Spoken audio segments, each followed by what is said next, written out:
si elle restait là-dedans, évidemment, on nous la fermerait.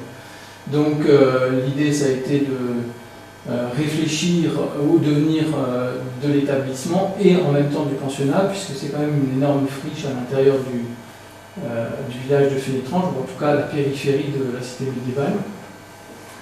Donc nous avons décidé collectivement au conseil municipal que la meilleure solution était vraisemblablement de garder l'école à l'intérieur et de racheter le bâtiment, sachant que c'était très compliqué parce que c'était une SCI internationale qui était propriétaire et que la commune leur devait quasiment 400 000 € d'indemnité d'occupation de l'école, puisqu'il y avait un ancien contrat qui avait été signé selon lequel la commune s'engageait à quitter le pensionnat, en tout cas à sortir son école à partir de 2005.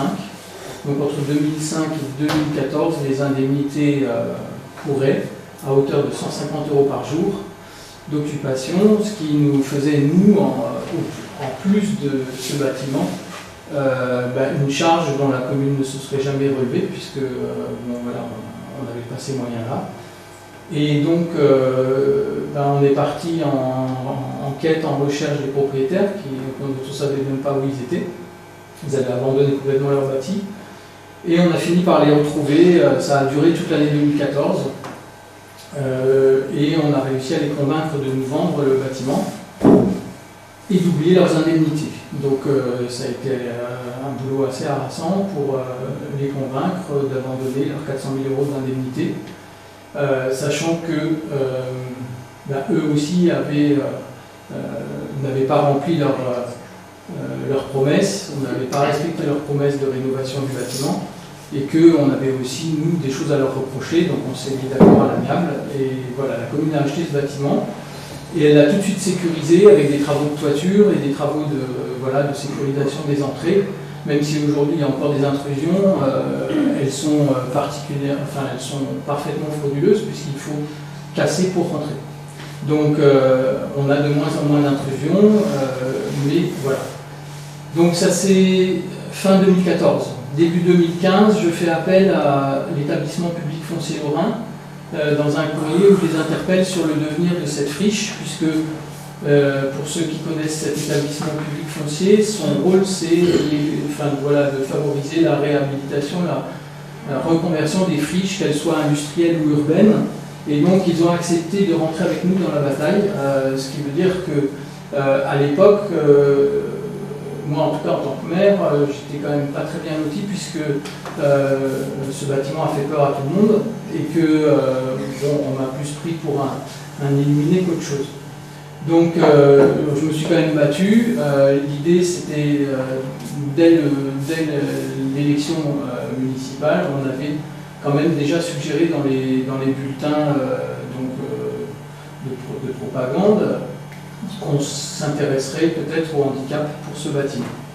Donc voilà, pour vous resituer le projet, fin 2015, on a fait une première réunion de présentation où il y avait les responsables d'associations, il y avait le député, et on a commencé à avoir un premier article dans la presse fin 2015. Ensuite se sont enchaînées une série assez impressionnante de démarches, donc je ne vais pas vous raconter ici parce que ça n'a pas le sens, mais simplement pour vous expliquer que évidemment pour nous, plus on a avancé dans ce travail, plus on s'est rendu compte qu'il nous fallait donc un comité de pilotage à la fois pour le bâtiment, donc ça s'est fait par le biais de l'établissement public foncier lorrain et de la communauté de communes qui nous ont permis de faire une étude de faisabilité sur les bâtiments. Cette étude s'est terminée en 2017, fin 2017. On a relancé ensuite en 2018 une autre étude parce que les conclusions de la première étaient trop imprécises. Ça c'est pour la partie bâtiment. Pour la partie contenu, j'ai eu l'idée dès 2015 de faire appel à des experts européens dans le domaine du handicap et notamment de l'autisme. Donc par exemple on est allé retrouver on a visité, moi j'ai visité à titre personnel, j'ai aussi des amis qui sont concernés par l'autisme, donc j'ai visité énormément de centres en Belgique, je me suis déplacé vraiment à de nombreuses reprises. Je me suis déplacé à de nombreuses reprises à Paris, au siège national de la Croix-Rouge, qui s'est très rapidement associé à notre idée. Et puis, on a été plusieurs fois reçus dans les ministères pour faire avancer le projet, parce qu'évidemment, à l'échelon local, c'était vraiment très difficile à faire bouger, puisque tout le monde s'est méfié des sommes que ça allait engager en cas de rénovation du bâtiment. En même temps, vous comprendrez bien qu'en tant que maire de Fénétrange, je n'avais pas d'autre possibilité que de me battre pour ce bâtiment, puisque je considère que sur la commune, mais aussi sur le territoire, sa fermeture a fait beaucoup de tort. Nous, on a les chiffres, on a les chiffres de périclitation, de baisse de population au moment où ça a fermé, de commerces qui ont fermé au moment où le pensionnat a fermé. Donc on a bien repéré, puisqu'on est en plein PLU, aujourd'hui on a bien repéré l'impact de la fermeture du pensionnat sur le reste de la commune. Donc ce conseil scientifique s'est réuni plusieurs fois à Fénétrange. Il y avait notamment le professeur Majrot, qui est le pionnier européen dans le domaine de l'autisme, qui est venu de Bruxelles nous donner vraiment un sacré coup de main. On a eu Baptiste Melgarejo, qui est un référent handicap et éducation nationale, qui est vraiment qui a eu le prix d'innovation il y a 2 ans pour ses travaux de recherche sur les structures qui accueillent à l'école du public handicapé. On a eu le conseiller ministre belge du handicap qui est venu aussi à Fénétrange travailler avec nous. Voilà, donc il y a eu aussi un gros responsable donc de la faculté de Metz, parce qu'on a associé des faculté de Metz, faculté de Strasbourg. La faculté de Metz, c'est Alain Deligne qui a lui-même été l'initiateur du DU autisme, donc c'est un des premiers DU consacrés à l'autisme en France, qui est à Metz.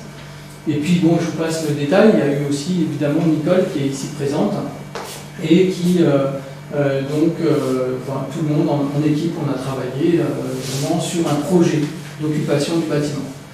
Et dans ce projet, évidemment, on a élaboré des pistes de réflexion et des potentialités d'implantation. Donc en fait, notre idée, c'est plusieurs projets, puisque le bâtiment est tellement grand.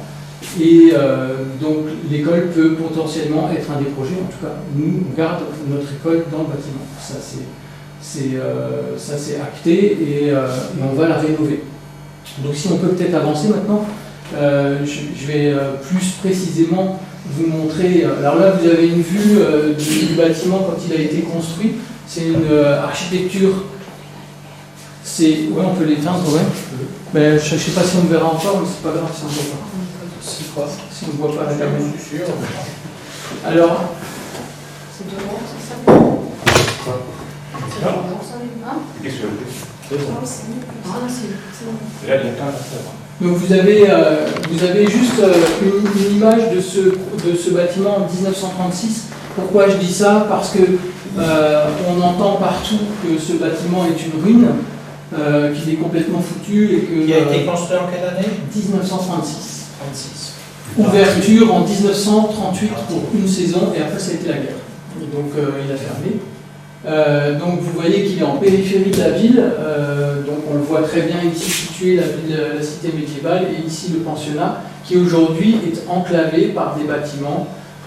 Effectivement, les bâtis extérieurs sont abîmés, à l'intérieur on a eu des dégâts des eaux, donc il y a des dégâts sur les peintures, mais de toute façon ce bâtiment est aujourd'hui à isoler, à restructurer, on va dire suivant les normes d'aujourd'hui.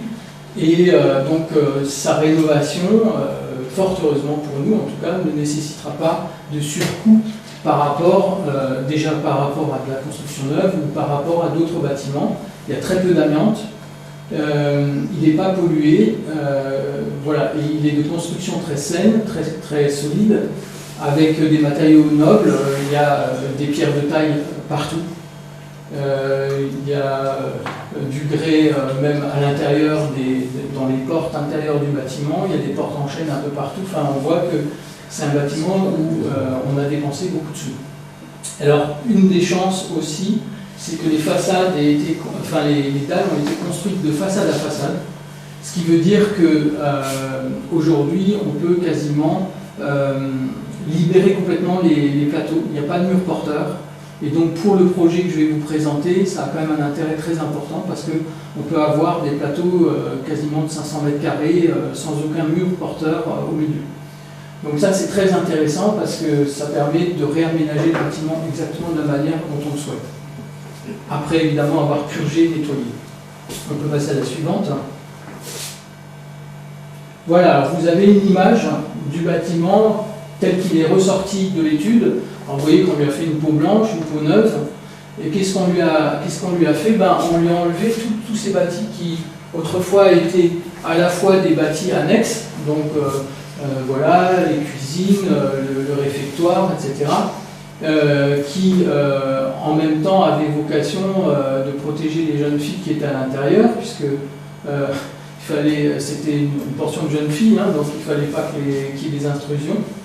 Et donc c'était fait exprès, c'était vraiment un truc fermé, quoi. Et donc là, l'étude a abouti à l'idée que il faut l'ouvrir sur la ville. Et donc vous voyez cette idée de passerelle qui est ici et qui permet d'aller aussi de l'autre côté vers le lotissement.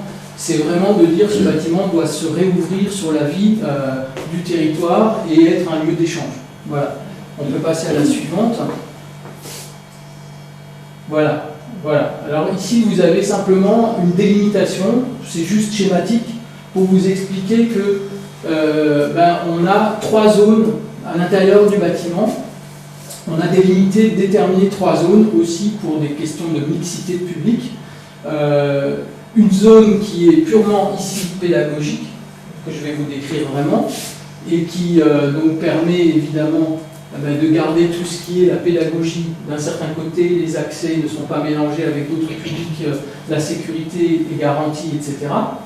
Ici, on a une partie centrale. Cette partie centrale est une mutualisation entre une activité qui profite au bâtiment, on va dire, mais aussi qui profite à l'extérieur. Je vous la décrirai tout à l'heure si vous voulez, puisque je crois qu'aujourd'hui, on va surtout parler de ce qui vous intéresse, c'est ça. Et puis, alors ça, c'est notre école actuellement, hein, ici. Et puis ici, vous avez ce qu'on appelle de l'hébergement. Donc l'hébergement, c'est ce qu'on a pu déterminer comme priorité avec notre conseil scientifique, c'est l'hébergement qui concerne des personnes essentiellement donc porteuses en situation de handicap et notamment donc l'autisme qui est un peu notre spécialité, en tout cas l'orientation du projet. Donc vous voyez que c'est très vaste, hein, c'est un bâtiment qui est sur 3 hectares, qui fait 12 000 m². Et avec les démolitions qu'on estime devoir réaliser, on va le réduire à 9 000 m² à peu près. Donc on peut passer à la suivante. Alors ici vous avez une vue du ciel de l'aménagement général du bâtiment. Alors il ne faut pas prendre ça comme argent comptant, c'est une préétude encore, hein, c'est pas du tout l'aspect définitif. Mais on a souhaité vous faire ça pour montrer ce qu'on peut réaliser. Donc vous avez des aires de stationnement, hein, déjà pour les parties scolaires et pédagogiques, parce que vous verrez que la pédagogie elle dépasse largement le cadre de l'école. Et puis vous avez de l'autre côté encore un petit parking, puisque dans cette zone ici, nous imaginons aussi une maison médicale avec la télémédecine, en anticipant les besoins à venir sur le territoire. Donc, vous avez toute cette partie ici, c'est micro-crèche, école maternelle, école primaire, périscolaire, accueil de jour pour les diplômes de tête qui donc, sont déjà installés au pensionnat, avec 2 plateaux d'accompagnement qui vont toucher les tout petits, donc de 2 à... on a dit 12 ans ou 10 ans, enfin on verra bien. Et ensuite les adolescents, donc de 10 ans, on va dire jusqu'à 20, puisqu'on est en abonnement Créton. Le problème du handicap en France, c'est qu'à partir de l'âge de 18 ans, c'est foutu. Quand on a un enfant qui atteint les 18 ans, il n'y a plus aucun accueil nulle part. Alors, vous avez ça, et vous avez en plus la présence d'un plateau de formation professionnelle qui sera animé aussi par Nicole Kirsch, dont elle vous en parlera après. Cette formation s'adresse à des professionnels qui veulent se former à la spécificité de l'accueil du handicap. Donc ça peut être des AVS, ça peut être les profs d'école, ça peut être des médecins, ça peut être des auxiliaires médicaux, et éventuellement aussi des éducateurs spécialisés. Enfin, c'est sans limite en réalité. Et ce qui fait la spécificité de ce projet, ce qui fait que aussi au ministère on a été très bien reçu parce que un projet de cette équivalence-là, ça n'existe pas vraiment en France. Voilà, il faut quand même qu'on le dise. Ça a été un peu cousu sur mesure avec ce conseil scientifique. Donc, on va passer à la suivante, parce qu'on va rentrer dans le détail de l'école. Alors ici, vous voyez l'école, et vous voyez tout de suite qu'on a réaménagé les choses. Ici, on est dans le rez-de-chaussée bas. Le rez-de-chaussée bas, c'est ce qui est actuellement le périscolaire. Le périscolaire, vous savez qu'on avait un préau qui est pour l'instant condamné, mais qui est quasiment en état comme il était autrefois. Si on le nettoie bien, il est quand même encore en très très bon état. Tous les carrelages au sol sont parfaitement conservés. Vous voyez que, du coup, comme on crée ici une voirie, la desserte de l'école se fera par ici. Donc on a voulu, souhaiter, séparer l'école maternelle des écoles primaires. Parce que c'est comme ça que ça se fait aujourd'hui. Et donc on fait, ici, dans cette zone-là, où il y a le périscolaire actuellement, une zone petite enfance. Petite enfance, ça veut dire, vous voyez ici une micro-crèche, on l'a dimensionné à 250 mètres carrés. Là, vous voyez, on a mis des zones un peu tampons, on ne sait pas trop encore comment ça va se goupiller. Ici, vous avez aussi une construction qui permet donc de créer des nouvelles zones de toilettes avec l'accessibilité handicap, les ascenseurs, une nouvelle cage d'escalier, un escalier de secours, etc. Et donc, micro-crèche et école maternelle, ça se situe ensemble, avec évidemment le pendant dans la cour, un jardin d'enfants pour la micro-crèche et une cour de récréation pour les écoles maternelles. Avec effectivement, ici, la même chose dans le préau couvert, une partie maternelle, une partie école primaire. Donc chaque fois pour permettre aussi la sécurité, parce que dans les écoles, quand il y a le mélange, il y a souvent un peu des heurts entre les grands et les petits. Et puis vous voyez qu'ici, on a la possibilité du UEMA. UEMA, c'est une unité d'école maternelle autiste. Donc pour l'instant, il y a un projet qui est déjà acté à l'ARS et à l'Éducation nationale, grâce aussi à la présence des diplômes de TED qui œuvrent déjà depuis plus d'une année et qui permet d'imaginer qu'on aurait une classe autiste. Donc la classe autiste, c'est 8 enfants. Ensuite, la vraie modernité aussi de cette école maternelle, au-delà de tout ce que je vous montrerai en photo après, c'est d'avoir une zone tampon, puisqu'on a de plus en plus de tout petits à l'école maternelle. La zone tampon, c'est une pièce qui peut être mutualisée entre la crèche et l'école maternelle, qui permet à un petit qui est à l'école maternelle, mais qui est encore limite pour tenir la journée à l'école maternelle, de rejoindre la crèche, par exemple l'après-midi ou à un moment de la journée. Donc on a prévu toute cette modernité dans cet aménagement qui est quand même assez fonctionnel ici, avec les cours, avec le préau.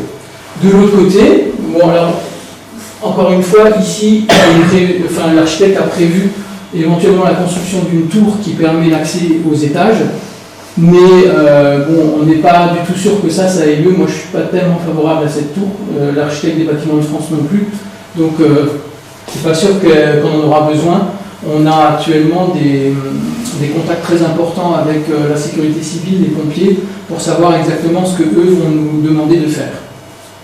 Et vous avez ici donc, la cour de récréation des primaires, avec ici donc, le préau. Et alors, ce qu'il faut voir ici, c'est qu'on a l'ancienne salle polyvalente, on va dire, qu'on réhabilite et qu'on remet et qu'on met à disposition des écoles. Ça veut dire qu'il y a une vraie salle de sport. On sera certainement la seule école avec une vraie salle de sport, elle est très grande. Elle permet aussi d'être mutualisée et de faire du spectacle, puisqu'il y a une scène, vous la voyez ici. Donc autrefois, il y avait du théâtre, il y avait des projections de films, il y avait de la musique, et tout ça, évidemment, sera de nouveau remis au goût du jour et permettra donc l'accès aux enfants de l'école, quels qu'ils soient. De l'autre côté, ici, nous avons un espace d'activité qui sera ouvert sur le village et sur les villages environnants, salle de musculation, gymnastique, etc., et qui permettra aussi à ceux qui seront ici, puisque là c'est de l'hébergement de personnes en situation de handicap, aussi d'aller faire du sport. Parce que le handicap et le sport, c'est toujours, toujours des choses qu'on oublie, mais on a vraiment besoin de pratiques de sport chez des personnes en situation de handicap. Alors là, vous avez le premier rez-de-chaussée, donc celui qui est de plein pied, qui permet déjà l'accessibilité, naturellement l'accessibilité handicap, qui permet à l'école maternelle d'être directement de plein pied et donc d'éviter que les tout petits aient des étages à monter. Voilà, ensuite on va monter au premier, si tu veux bien monter une image. Voilà, ça c'est ce qu'on appelle le rez-de-chaussée haut.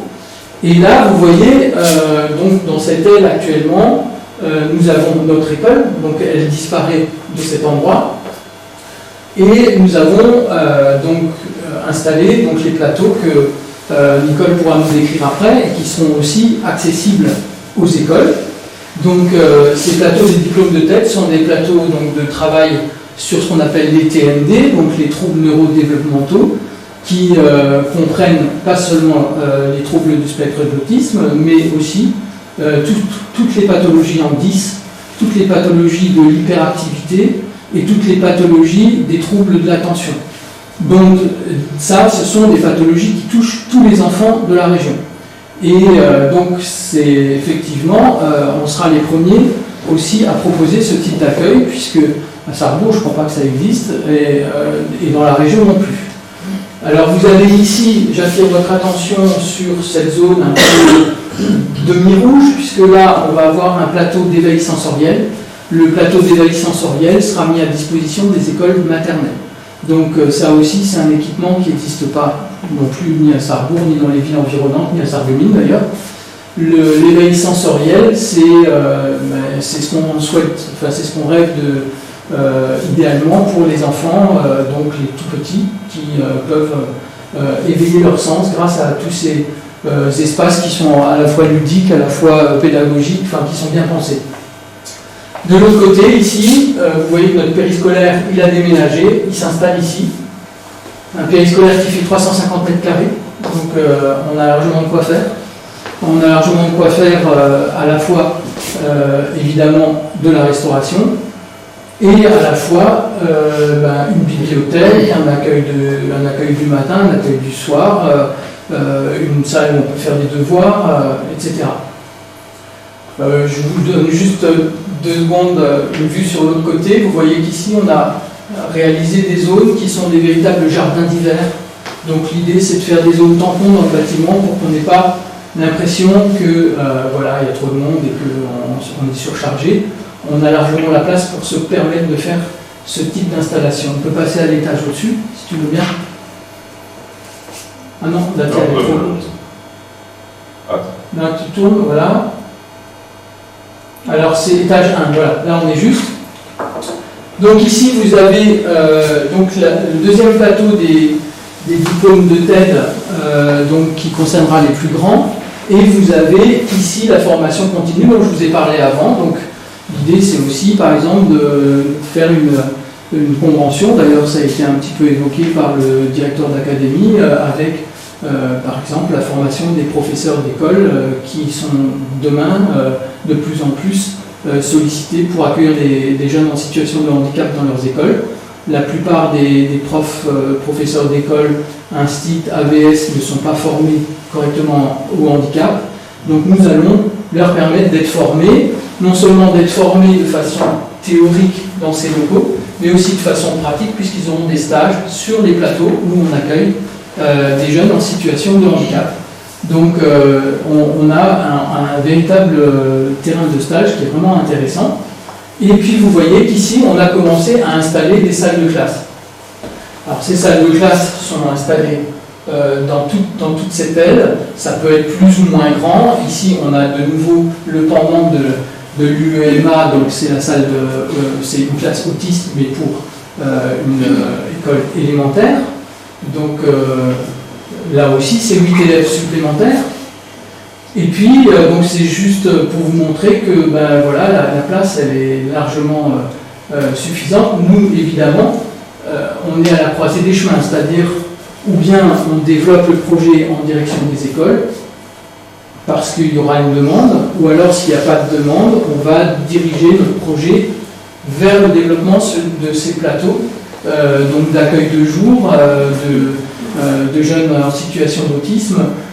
Il veut dire que, bon, hier on avait un dîner avec une responsable de l'hôpital de Sarreguemines, et il y a une demande phénoménale dans toute la région. Enfin, vraiment, voilà, on est à la croisée des chemins. Aujourd'hui, on a bien positionné le projet, on sait à peu près où on veut aller. Ici, vous voyez, nous sommes dans la chapelle. Alors, je vous dévoile un peu ce projet-là parce qu'il est en rapport avec l'école. Ici, nous souhaitons réaliser un restaurant. Ce restaurant sera tenu par une entreprise adaptée donc, qui donnera du travail à des personnes handicapées. Toute situation de handicap avec une cuisine d'application et nous souhaitons y associer un centre de formation des apprentis dont l'idée est qu'il soit piloté par le lycée hôtelier de Dieuze et donc la cuisine sera faite sur place. Ça veut dire que cette cuisine qui sera faite sur place va pouvoir desservir tous ces lieux d'hébergement, de répit donc qui vont accueillir des personnes handicapés, le plus souvent adultes, mais aussi des jeunes, puisqu'on imagine maintenant faire un internat aussi pour les jeunes.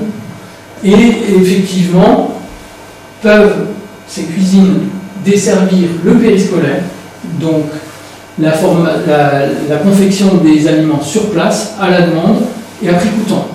Donc avec des tarifs évidemment qui peuvent être très intéressants. Et puis, troisième chose, puisque par la maison médicale, par l'accueil des gens qui viendront ici et qui vont avoir aussi des bilans, et puis par l'accueil de jour qui va se faire ici de stagiaires, etc., on va avoir une vraie demande en termes de restauration. Mais ce restaurant va être ouvert, il sera ouvert évidemment midi et soir, puisqu'il ne va pas dépendre des quelques couverts qui vont venir manger au restaurant, mais il va être aussi évidemment alimenté par des repas fixes, puisqu'il y aura cette demande régulière sur place. Donc l'idée, c'est qu'effectivement, on rentre dans un projet dont les articulations se font les unes avec les autres. On peut peut-être passer à l'étage au-dessus. Voilà, vous voyez que là également, on peut encore aménager à volonté des salles de classe, donc pratiquement sans limitation. Et ce qui veut dire que voilà, notre projet il est aujourd'hui un petit peu orienté vers là.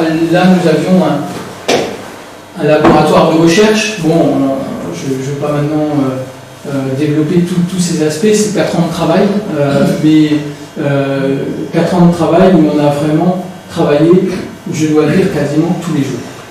Voilà, donc vous avez un petit peu maintenant une vue globale du projet. Je vous propose d'aller un peu plus loin dans la visualisation, et après je peux répondre à vos questions, mais j'aimerais aussi que Nicole prenne la parole pour vous expliquer le plus, parce que là je vous ai un peu expliqué l'école, ce qu'on peut y faire. Il faudrait que Nicole puisse aussi vous préciser un petit peu ce qu'elle apporte en plus. Voilà. Si tu veux montrer. Voilà, alors ici vous avez des vues en 3 dimensions du bâtiment tel qu'il pourrait devenir. Il ne faut pas les prendre encore une fois à la lettre parce que ça va évoluer, c'est sûr. Ce système de passerelle, déjà on sait qu'on ne pourra pas le faire de cette manière-là parce qu'il faut que la grande échelle des pompiers puisse accéder au bâtiment. Donc on fera une passerelle où elle sera au sol, par exemple. Mais vous avez une idée du bâtiment rénové tel qu'il pourra apparaître. Évidemment, il ne sera pas exactement comme il est là, puisqu'on va garder bien sûr les pierres de taille, on va garder le cachet ancien du bâtiment. Tu peux aller peut-être à la page suivante. Voilà, mais là vous avez une vraie visualisation de ce que ça donne à l'intérieur. Donc c'est aussi quelque chose qu'on appliquera aux écoles, puisqu'aujourd'hui on a adhéré grâce à Baptiste au projet Archiclasse. Donc en fait on est en train de réinventer les espaces pédagogiques, l'architecture des écoles, et donc on est en bonne position. Monsieur Caron à l'académie, qui est spécialiste de ces questions-là, a déjà été approché. Donc nous on souhaite rentrer vraiment dans l'école de demain. L'école de demain, c'est des espaces voilà, de repos, de détente, beaucoup de lumière, des espaces transparents, du vert. Ici, on a simulé une chambre d'hébergement. Vous voyez qu'elles sont vastes, elles sont confortables, elles sont belles. Donc c'est juste pour vous montrer ça. Et puis on va passer à la suite. Ici, vous avez une vue des cours de récréation. Alors les cours de récréation, ce sont des espaces de rencontre. Vous voyez, il y a des espaces avec des petits amphithéâtres,